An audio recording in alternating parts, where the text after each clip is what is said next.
Good afternoon to all of you guys. So, since we have completed our 10th chapter along with the question and answer of 10th chapter, so today we are going to start our another chapter, life in water. Okay. I have told you earlier that water is responsible for life on earth. The life on earth is today due to the presence of water, and still it is a belief that the planet does have water, can be a possible inhabit of life. Okay तो आज भी हमें अगर किसी planet के life के बारे में जानना होता है कि वहाँ पे लाइफ पॉसिबल है या नहीं, तो सबसे पहले हम वाटर के ट्रेसेस ढूंढते हैं वहाँ पर. ठीक है, तो अर्थ पे जो लाइफ है वो वाटर की वजह से है. और मैंने आपको ये भी बताया है कि आज अर्थ पे जो लाइफ है उसका जो पहला जो इनिशिएशन आया था, जो एक बैक्टीरिया जो अर्थ में पहली बार जिससे सर्वाइव किया था, the first ever species, first ever living cell who take breath on this planet was from water. Okay, तो वो वाटर से ही था.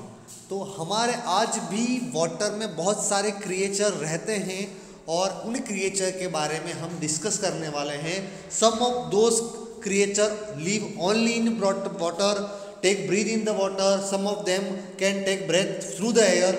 Okay, so we are going to discuss about them in this chapter. Okay, let's move on to another page. Who live in the water? We see many types of plant and animals around us. Some of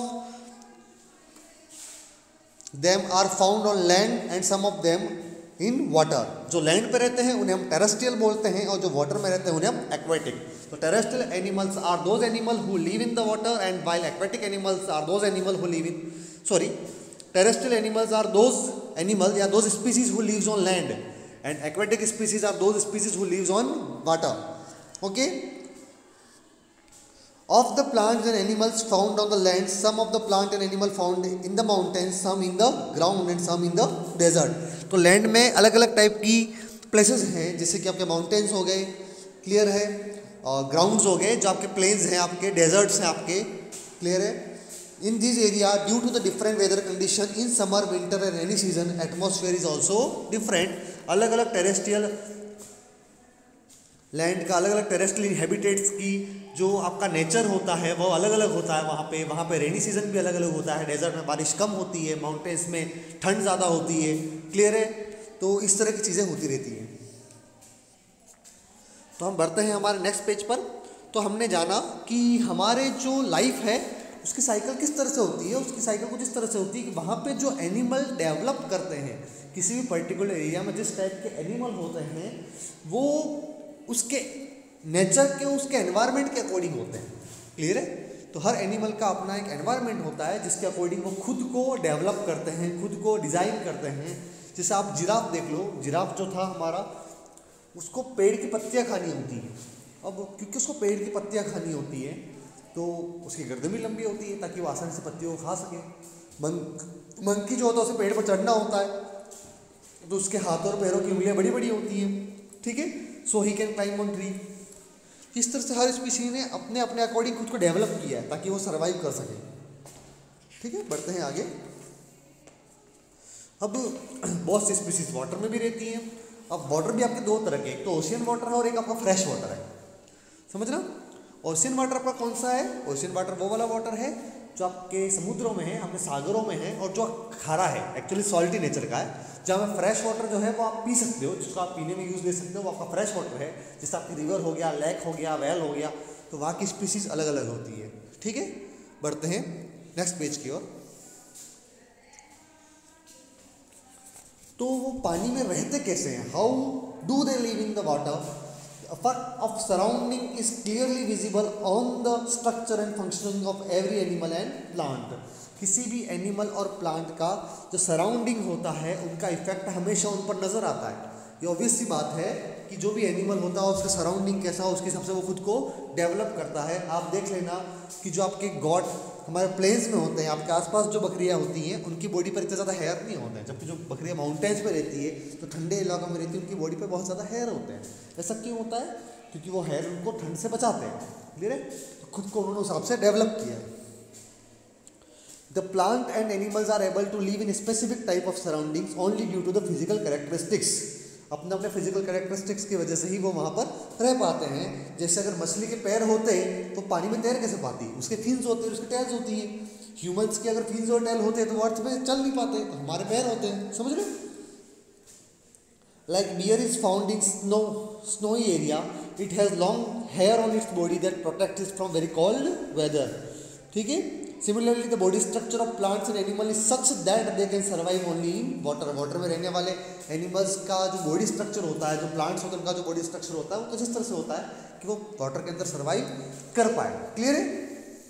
जैसे हम water के अंदर नहीं रह सकते क्योंकि हमारी body उस हिसाब से डिजाइन है ही नहीं।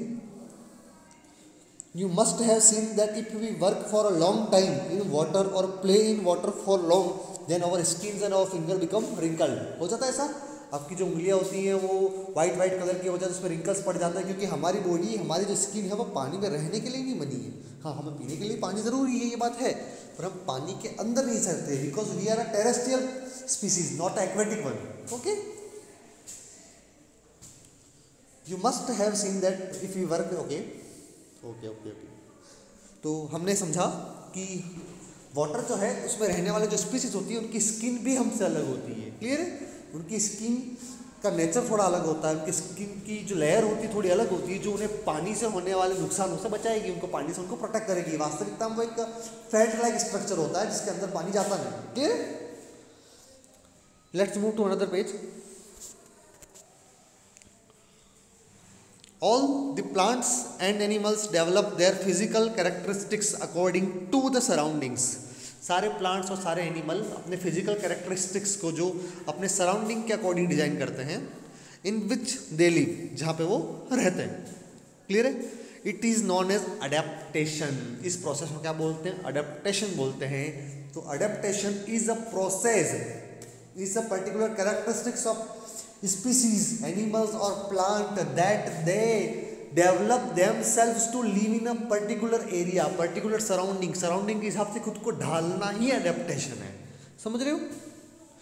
तो हर एनिमल ने अब तक जो आपके आसपास देख रहे हो, सबने अपना अपना अडेप्टेशन के प्रोसेस से आगे बढ़ रहे हैं। उन्होंने लंबे समय से इस एरिया में रहते हुए खुद को अडेप्ट कर लिया है। जैसे मैं बोल दूँ, अगर साइबेरिया के टाइगर को लेके आप यहाँ पे आ जाओगे तो ऑब्वियसली यहाँ पे सर्वाइव नहीं कर पाएगा अगर आप उसको स्पेशल एनवायरनमेंट प्रोवाइड नहीं करते, क्योंकि वो ठंड में रहने की आदत है इसको। यहाँ पे हमारे यहाँ गर्मियाँ पड़ती हैं, ठीक है, तो वो यहाँ पे सर्वाइव नहीं कर पाएगा। क्लियर है।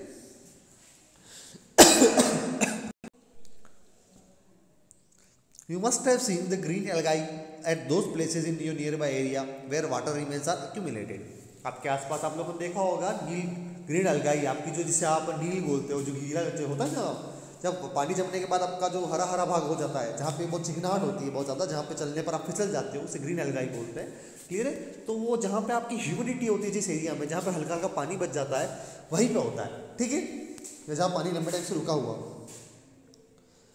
क्लियर है। अब बढ़ते हैं आगे। So we know that green algae बहुत छोटे छोटे प्लांट होते हैं। अगर आप उसको बहुत बारीकी से देखो ना, जैसे आपको दिखने में लगते होंगे बिल्कुल एक हरा हरा सा, मतलब वो तो शेल गया चलो, पर वो लिविंग क्रिएचर होते हैं। वो भी एक तरह के प्लांट होते हैं, और अगर आप उनको माइक्रोस्कोप से देखो तो आप जज कर सकते हो कि वो एक प्लांट की तरह ही शेप में होते हैं। क्लियर है। जो वाटर की ह्यूमिडिटी की वजह से कहीं पर आ जाते हैं। You must have seen a water reservoir. आप लोगों ने वाटर रिजर्वायर भी देखे होंगे बहुत ज़्यादा। Many types of plant grow in that water. Some of them remain completely submerged in water. Some plants get half submerged, but their leaves float on the surface of water. Some of the plants also grow in flowing water, and some grow in the stagnant water. देखो, एक तो water का, एक तो river होती है जिसमें flowing water होता है आपका, ठीक है, फ्लो मतलब बहते रहने वाला होता है, और एक होता है आपका stagnant water. Stagnant water does mean for ponds and lake, okay, जहाँ पानी रुका हुआ होता है। तो फ्लोइंग वाटर की स्पीसीज जो होती है और स्टैग्नेंट वाटर की स्पीसीज भी अलग अलग हो सकती है। क्लियर है। आप लोगों ने लोटस देखा होगा। लोटस क्या करता है, उसकी रूट्स वाटर के अंदर होती है, उसका जो फ्लावर होता है वो वाटर के बाहर होता है। क्लियर है। तो कुछ होते हैं जो हाफ मर्ज्ड होते हैं, कुछ पूरी तरह से वाटर में रहते हैं, ठीक, कंप्लीटली मर्ज्ड होते हैं। कुछ की जो लीफ होती है वो बाहर होती है। क्लियर है। जबकि बाकी का पूरा प्लांट अंदर की तरफ होता है। क्लियर। इस अलग अलग टाइप की प्लांट्स होते हैं। ठीक है। तो आज के लिए हम इतना ही काफ़ी रखेंगे। तो आप अब कहीं भी जाओ, जैसे किसी भी एक्वेटिक एरिया में जाओ जहाँ पे आपका गांव का तालाब वगैरह है, वहाँ पे जाओ तो ऑब्जर्व करना कि वहाँ किस किस तरह के प्लांटेशंस हैं। क्लियर है। वहाँ फिश कैसे रहती हैं, छोटी छोटी फिशेस होती हैं वहाँ पे। आप थोड़े चावल के दाने डालते हो ना तो दौड़ के आपके पास आ जाती है, ठीक है।